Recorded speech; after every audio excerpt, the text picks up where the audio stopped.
chances are, as you listen to this, you are sitting down right now. Yeah, statistically speaking, highly likely. Right. I mean, maybe you're behind the wheel of your car, or maybe you're hunched over your laptop at your desk, or, perhaps you're just sinking into the couch after a really long day. And it feels completely harmless. It feels like resting. Exactly. But beneath the surface, the moment your weight settles into that cushion, your body actually initiates a full-scale biological shutdown. It really is the silent background noise of modern life. We tend to think of sitting as a neutral state, just the absence of standing. Yeah, just sort of the default mode. Right. But biologically speaking, the posture itself is an active stressor. To understand what is actually happening in your cells, we're pulling together an enormous stack of research today. And we have a lot of it. We're looking at guidelines from the World Health Organization and the American Heart Association, alongside cutting-edge research from Harvard, the CDC, and literally dozens of medical journals. Yeah, the goal here is to unpack exactly what sedentary behavior does to our physical and mental systems. Because the science has fundamentally shifted how we view being still. Okay, let's unpack this. We have to start at the cellular level. Yeah. Because that physical foundation is really what drives everything else. Absolutely. That is where the cascade begins. According to the research out of Harvard Health, the damage isn't something that slowly accumulates over decades. It starts the very second you sit in a chair for an uninterrupted period. Yeah, the large muscles in your legs and back, particularly the glutes and quadriceps, they just go completely slack. They just turn off. Exactly. Because they are no longer bearing your weight or contracting, their demand for fuel plummets, and the primary fuel they use is blood sugar. So when you're moving, even just casually walking or standing, your muscles are constantly pulling glucose out of your bloodstream to keep the engine running, right? You've got it. But when you sit, those cellular gates close. Your calorie and fat burning drop to an absolute minimum. And because that blood sugar isn't being absorbed by those working muscles, it just pools in the bloodstream. The body detects this excess sugar, so the pancreas has to go into overdrive. It starts pumping out more and more insulin to try and force that sugar into the cells. So it's basically like knocking on a door. At first, the cells answer when insulin knocks. Right, they let the sugar in. But if insulin is constantly pounding on the door because there's just so much unused sugar floating around, the cells eventually just, put on noise-canceling headphones. They stop responding altogether. That is a brilliant way to visualize it, honestly. That cellular deafness is the direct pathway to insulin resistance. And insulin resistance is a big deal. Huge deal. It is the doorway to a whole cascading series of metabolic issues, but the lack of movement doesn't just affect sugar, it fundamentally changes your blood vessels too. Because your muscles aren't pumping blood back up to your heart with the same vigor, right? So the blood flow just becomes sluggish. Exactly. And the sluggish flow allows fats and sugars to linger and damage the delicate inner lining of the blood vessels, which naturally triggers an immune response. And that immune response is what we call inflammation. You got it. Which acts as a direct on-ramp to cardiovascular disease and type 2 diabetes.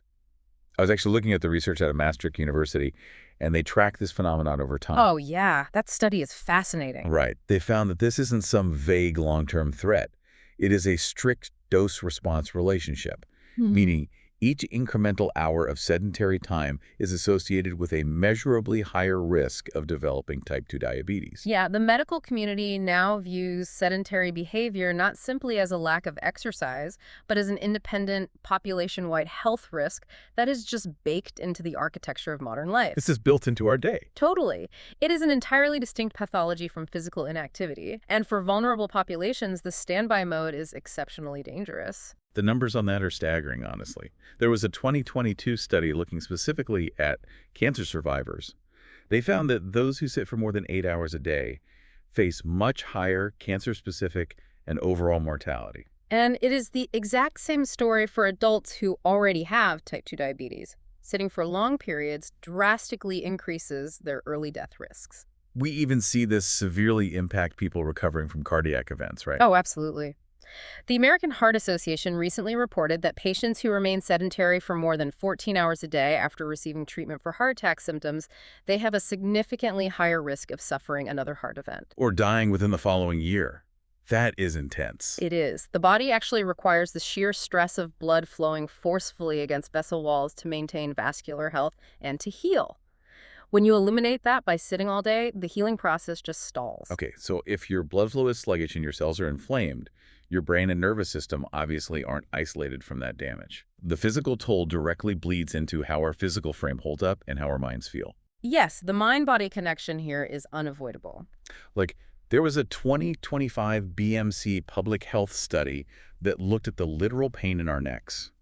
It linked prolonged screen-based sitting directly to higher risks of neck pain. Yeah. It really connects these abstract metabolic concepts to very tangible daily musculoskeletal agony. Yeah, because the posture we adopt when we sit, especially when screens are involved, physically compresses the thoracic cavity. We slump forward, Right, our shoulders round and our breathing becomes much shallower. and shallow breathing signals the nervous system that something is wrong, right? Exactly. It triggers the sympathetic nervous system, creating a low-grade constant stress response. You are physically perfectly safe in your office chair, but your breathing pattern is actively telling your brain you are under threat. That is wild. Add to that the fact that you are missing out on the endorphins and serotonin regulation that come from even light physical movement, and the psychological toll becomes immense. Which completely explains the data from the CDC. Multiple studies in our stack show excessive sedentary behavior is heavily linked to depression and anxiety. It's a very clear correlation. And what's really alarming is that this isn't just a burnt-out adult problem. These sitting-heavy habits are actively harming the psychological health of adolescents and high school students, too. We are seeing a generation wiring their nervous systems for anxiety before they even reach adulthood. It is incredibly concerning data. But wait, hold on, though. I'm listening to this and thinking, isn't this a chicken and egg scenario? Like, does the physical act of sitting ruin your mood, or do you just sit on the couch all day because you're already depressed and anxious? Which comes first? It is a great question, and researchers have been wrestling with that exact causality. A 2025 study in Scientific Reports looked at this and found that inactivity, poor sleep quality, and anxiety symptoms actually feed into an interconnected loop. So they all just make each other worse. Exactly. It's a vicious cycle where each factor reinforces the others.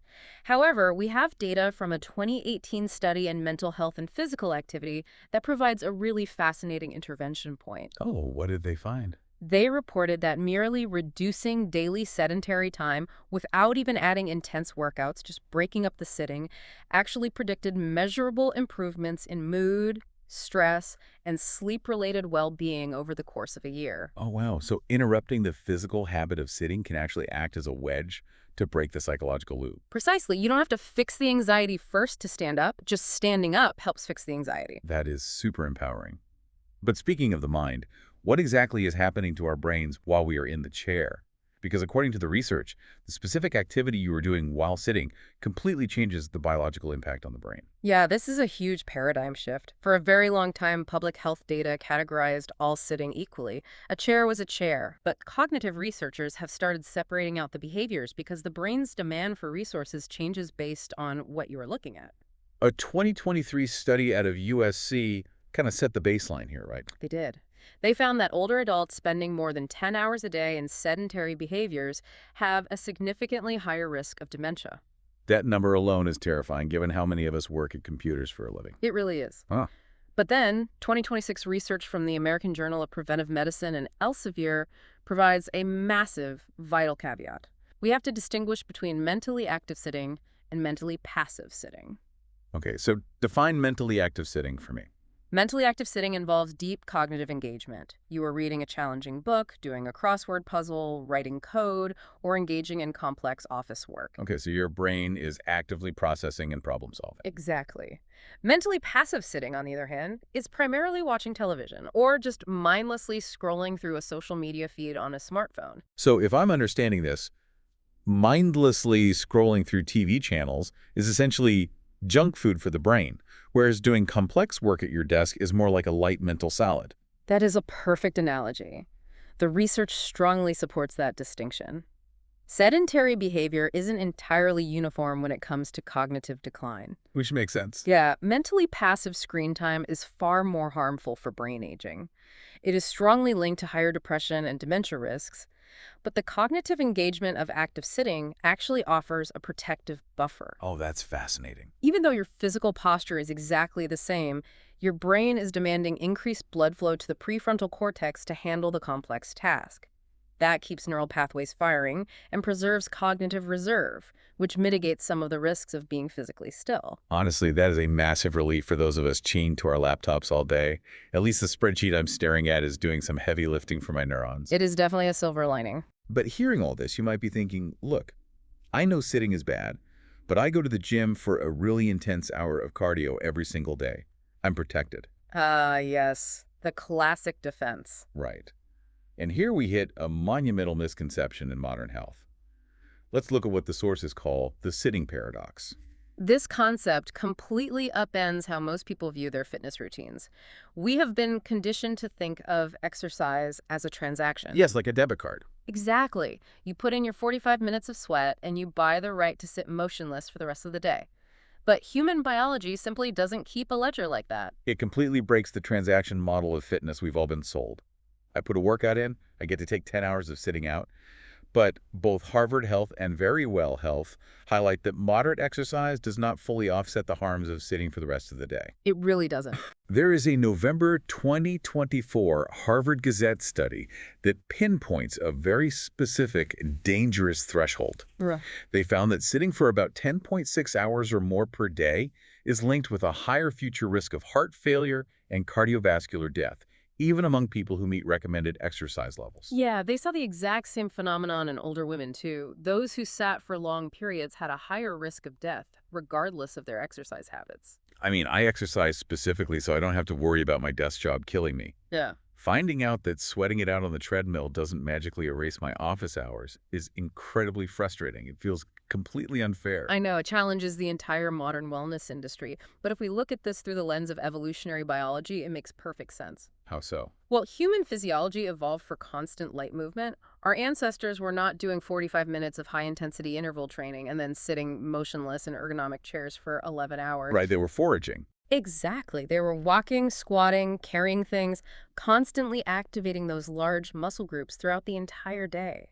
When you sit for 10 hours, your metabolic system is spending the vast majority of its day in that standby mode we talked about earlier.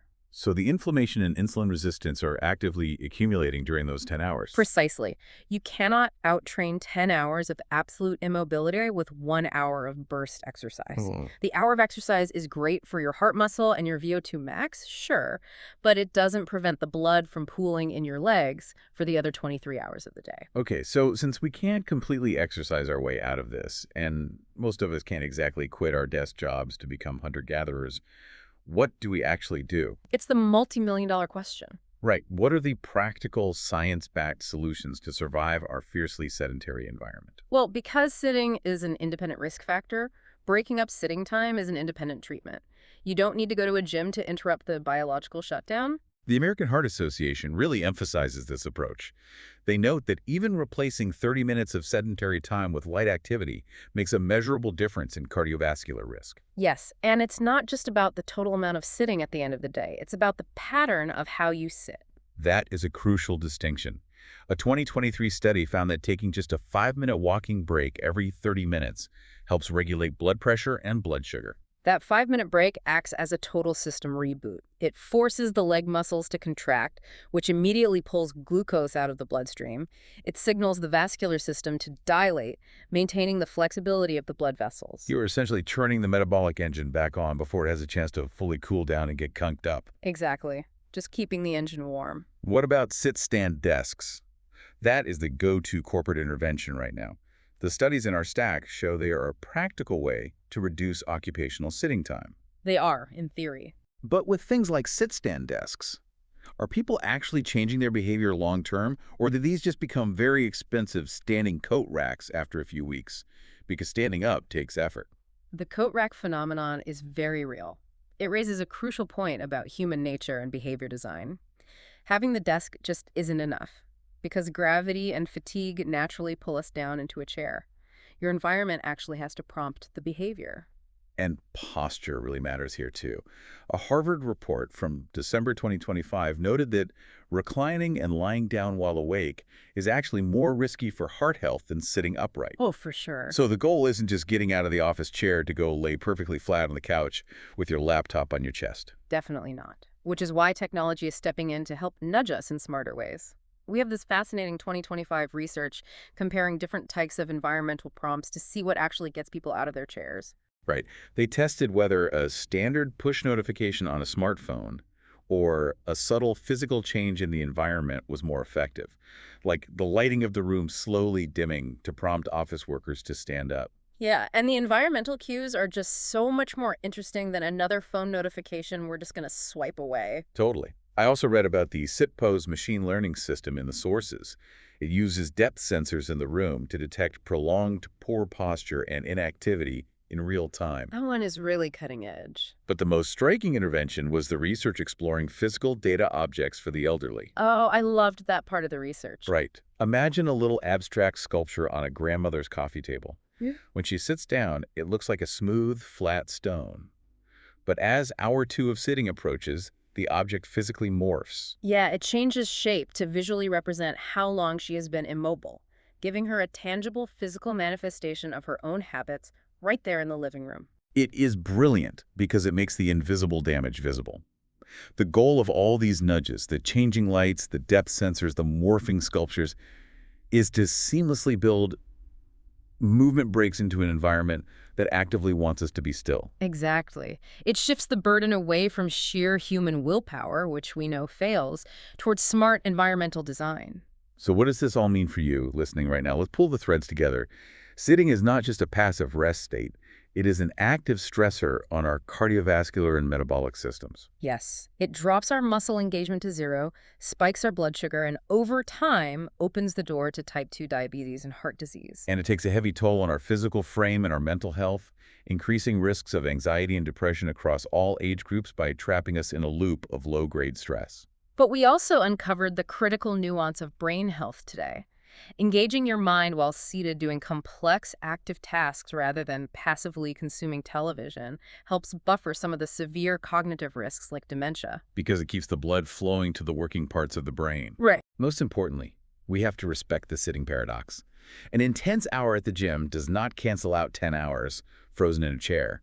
We need to actively break up our day. A 5-minute walk every half hour, an environmental nudge to use that standing desk, or just standing up while taking a phone call. Whatever it takes to keep the body's engine idling rather than shutting down completely. That actually leaves us with a final, very compelling puzzle to consider for the future, especially given where the world is heading right now. Oh, the Washington Post article. Yes.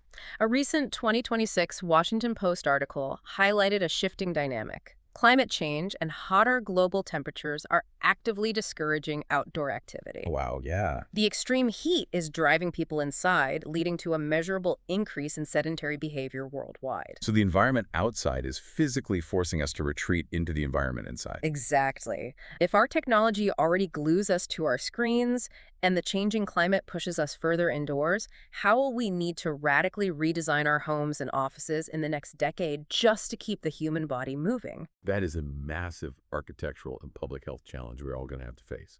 So as you mull over how we might build the living rooms and workspaces of the future, well, maybe it's a good time to stand up and stretch.